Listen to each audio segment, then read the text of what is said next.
community plays an important role as well. You need a supportive and involved community, and we're very fortunate to have that. Those three things create a triangle with the success of our students in the center. And the success could be their career, their success could be how they go to college, success can mean a lot of different things. And so again, children learn differently, and they're being prepared for different opportunities, for different successes in their future. And so that's what we look for. Our district is embracing these changes I just talked about. Technology, 21st century skills, making sure that each child is learning in their own way. And we're maintaining high levels of standards in this district. And we'll talk about that a little bit more. So how was our philosophy developed? So I talked about impact. So how did this come about? How did our philosophy come about? For the last 5 years, the board has had dozens of meetings, community meetings, staff meetings, meetings with students, one-on-one meetings with particular groups, homeschool groups, our county commissioners, city council, and we've talked about what education is like in Salida. What are the priorities? What are the expectations? What are 21st century skills?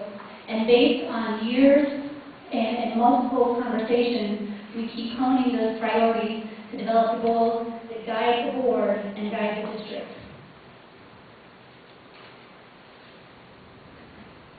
Why is it important to create a philosophy and goals? Because it creates common understanding between all of us. It creates a common direction. We know where we're going and what we are trying to achieve. We know what we hope it will look like at the end, so we know if we're getting there. It keeps us on track during good times and bad times.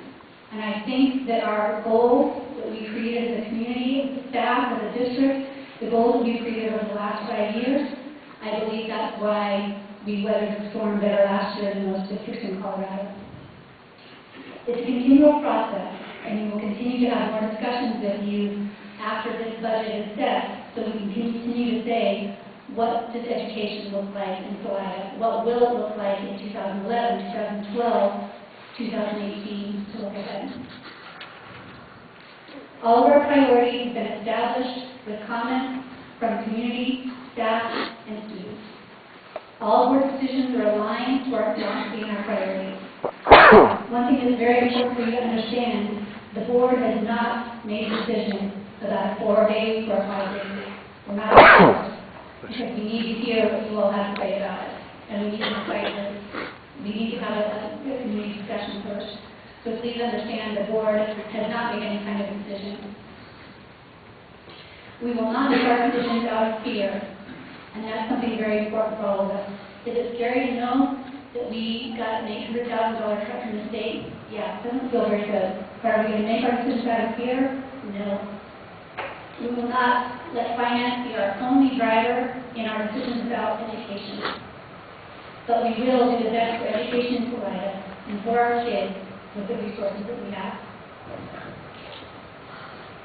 Thank you very much, Leslie. Just about 4 months ago, almost to the day, we were started downtown and ended up to high school celebrating. And now here we are tonight. This meeting is just as important. It's critical. As far as the impact, I know we all understand this. This is all districts. It's not just here. Everybody's feeling the pain across the state and across the nation. There's a lot of things that other districts have been doing. Basically, it's been a lot of the same things that this district has been considering the last several years along with everyone else. Let's cut the trim, let's cut staff, and we freeze and reduce salaries, and we have furlough days, consolidation, closing schools, raising fees, and a 4-day week. We have had a history of cuts here in this district. I'll just touch on a few of them. Prior to a few years ago, we had students at the high school and middle school. That's been gone. There was a teacher leader at Longfellow, no longer there. We've had several. That's in the last 2 years. 3.5 teacher leaders and teachers that have not been replaced. A librarian, a counselor secretary, paraprofessionals and aides, 5 full-time, 2 half-time positions. Custodial and maintenance have been drastically reduced. with several full-time positions, substitutes, and overtime. As far as I did want to talk about the 11.1% cut. Forgot about that one. Sorry. 2.5 weeks ago is when we found out. This is a fast track, just like it is building the high school, except this is even faster. We don't have much time. And as I stated last Monday night at the accountability meeting, we already had went through phase 1 cuts. That's our trim salaries. Phase 2. We're thinking about that, freezing the current levels along with a 4-day week. And then in phase 3, we can start looking at reducing programs and additional staff. I also want to talk a little bit about using, I didn't realize you put that up. Sorry, Yvonne. I can go back to that next slide. This is what we talked about last Monday night. We started with state mandated funding. If you follow from top to bottom, $806,000. We do have some one-time revenues, $353,000. We have mandated expenditures. We know our para is going to increase. We also know our projected increase for insurance. That's workers' comp and property liability insurance. That takes us down to $540,000. Phase 1 trim cuts, $224,000. The blue, $315,000, was that gap in funding. And here we are with phase 2, talking about that tonight.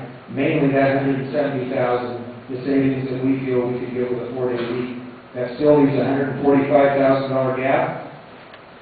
If we look at all staff, vertical and horizontal salary increases, we add that $60,000 back in. $205,000 gap. Then we're down to phase 3, which we started working on. We still have a long ways to go. And this is deeper staff cuts. Okay, you want to go back to that slide?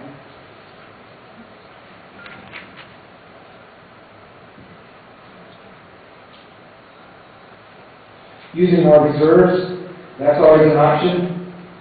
We have a policy that states that we need to keep at least 15% of our total operating budget in reserves. That's under normal budget years.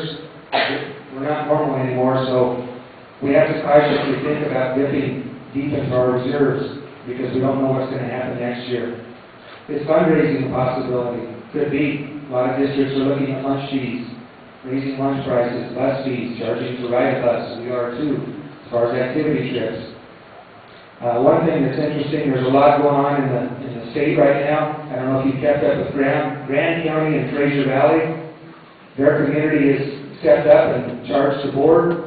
If you guys can pull $500,000 out of your reserves to save 2 of our schools that they plan on closing down, the community will raise $500,000 as a match. The other day, the 24th, they were at $400,000. Their deadline is March 15th, I believe.